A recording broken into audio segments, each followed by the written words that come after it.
Halo semuanya, pada video kali ini kita akan membahas mengenai kebijakan dividen perusahaan.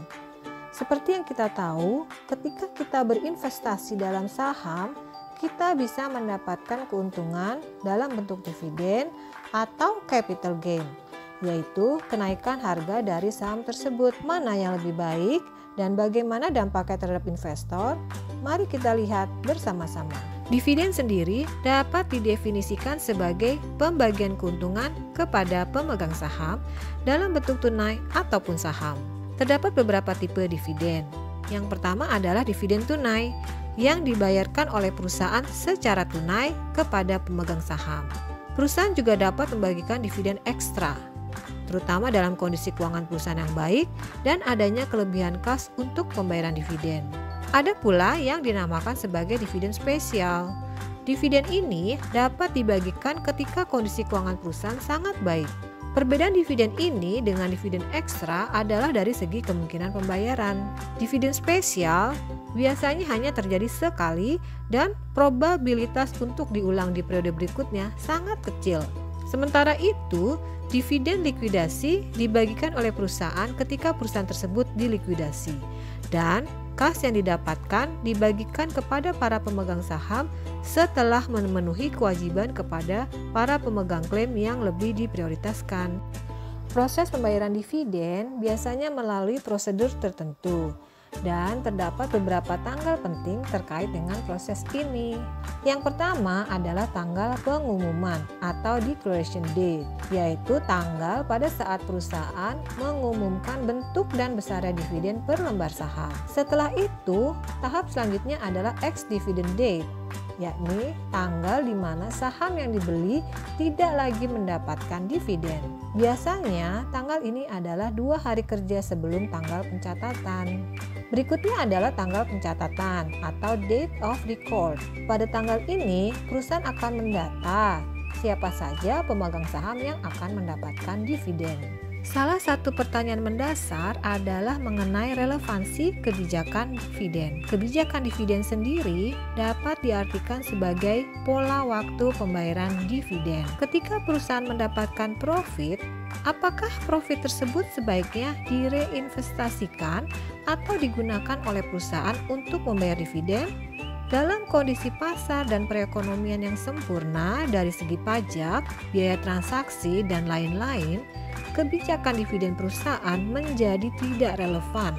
Pemegang saham yang menerima dividen yang lebih besar daripada jumlah dividen yang diinginkan dapat menginvestasikan kelebihan dividen tersebut, begitu pula sebaliknya.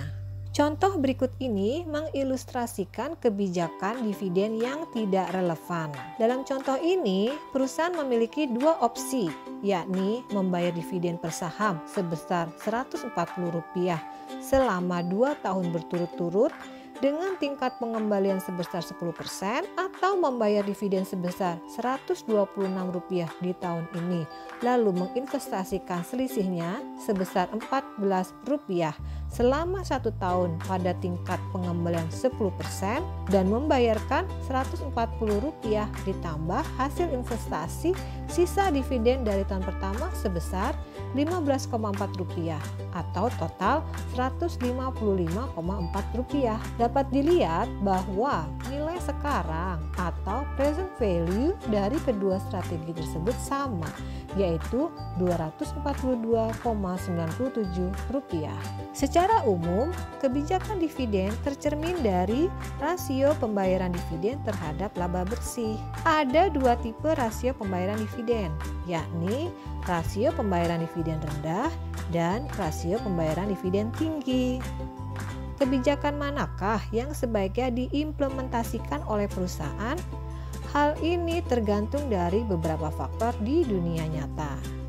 Faktor-faktor yang mendukung adanya kebijakan rasio dividen rendah atau low payout adalah pajak, biaya flotasi, dan batasan dividen berdasarkan ketentuan tertentu.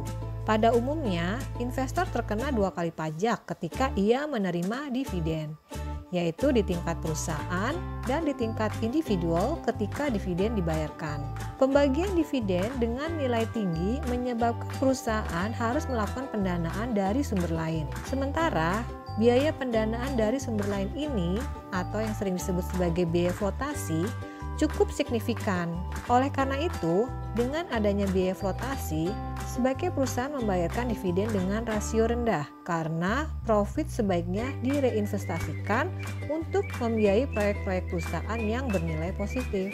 Selain itu, seringkali ada batasan rasio pembayaran dividen yang disebabkan adanya perjanjian dengan pihak kreditur. Di sisi lain, terdapat beberapa faktor yang dapat menyebabkan investor lebih memilih rasio pembayaran dividen yang tinggi, yakni kebutuhan untuk pendapatan saat ini, ketidakpastian, dan pajak.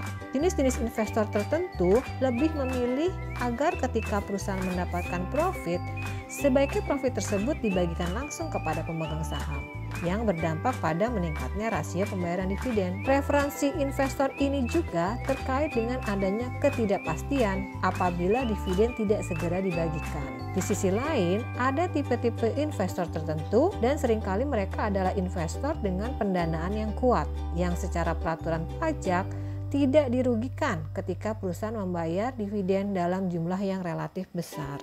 Pilihan rasio dividen yang tinggi atau rendah juga dapat dijelaskan oleh adanya informasi yang terkandung di dalam pengumuman terkait dengan rasio pembayaran dividen, di mana informasi ini dapat berpengaruh terhadap pergerakan harga saham perusahaan. Kebijakan pembayaran dividen juga dapat dijelaskan oleh teori efek pelanggan atau clientele effect. Berdasarkan teori ini, perusahaan memiliki kelompok investor yang memiliki preferensi yang berbeda-beda terhadap kebijakan dividen perusahaan. Investor yang berinvestasi di perusahaan adalah mereka yang memiliki preferensi kebijakan dividen yang sejalan dengan kebijakan dividen yang diterapkan perusahaan tersebut. Adanya stock repurchase sebagai alternatif pembayaran kas bagi investor saham juga dapat mempengaruhi kebijakan dividen perusahaan. Stock repurchase atau yang juga disebut sebagai buyback terjadi ketika perusahaan membeli kembali saham perusahaan yang sudah beredar di pasar. Ada 3 metode yang dapat digunakan oleh perusahaan ketika melakukan stock repurchase, yaitu open market purchase, tender offer, dan juga targeted purchase. Nah, dengan mempertimbangkan penjelasan-penjelasan tadi, dapat disimpulkan bahwa ada beberapa pro dan kontra terkait dengan pembayaran dividen.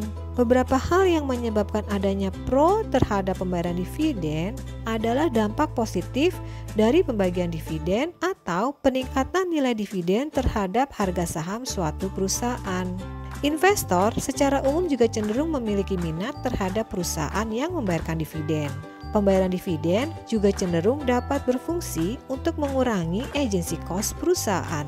Di sisi lain, hal-hal yang menyebabkan beberapa pihak kontra terhadap pembayaran dividen adalah adanya pajak bagi investor yang menerima dividen, berkurangnya sumber pendanaan internal bagi kegiatan investasi perusahaan yang memiliki nilai NPV positif, dan sulitnya pengurangan dividen di masa depan yang tidak berdampak negatif terhadap harga saham perusahaan. Perlu diingat bahwa dividen tidak selalu harus dibayarkan dalam bentuk kas.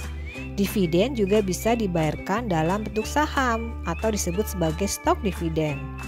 Stok dividen ini pada akhirnya tidak memiliki dampak terhadap nilai perusahaan secara keseluruhan. Namun, karena jumlah saham yang dimiliki pemegang saham bertambah akibat stok dividen, maka nilai per saham akan berkurang.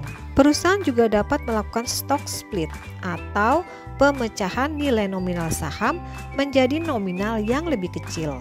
Sebagai contoh, stock split 2-for-1 memiliki makna bahwa satu lembar saham dipecah menjadi 2. Otomatis nilai dari saham tersebut juga berubah menjadi setengahnya. Untuk melakukan stock split ini, perusahaan membutuhkan persetujuan para pemegang saham melalui rapat umum pemegang saham.